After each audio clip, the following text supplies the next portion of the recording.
এক সপ্তাহ আগে একটা সুন্দরী মেয়ে মেসেজ দিয়ে বলে আমাকে নাকি তার ভালো লাগে। তার ভালো লাগার কথা শুনে প্রোফাইল চেক করে দেখি মেয়েটা পুতুলের মতো সুন্দরী। তাকেও আমার ভালো লেগে গেল। ভালো লাগারই কথা, কারণ আমরা বেডা মানুষ।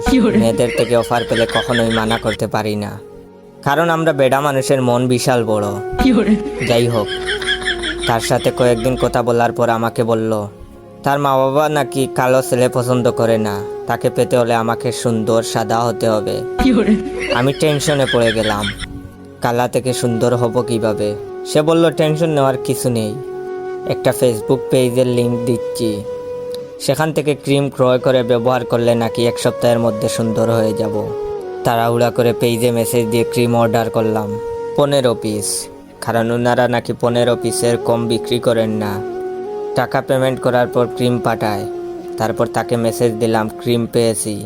আমার মেসেজ পেয়ে সে বলল ভাইয়া আসলে ওইটা আমার পেজ, আমি এভাবে মানুষের সাথে প্রেম করে ক্রিম বিক্রি করি। আমাদের মতো সহজ সরল মানুষের মন নিয়ে এভাবে খেলাটা কি ঠিক হলো? আপনারাই বলেন।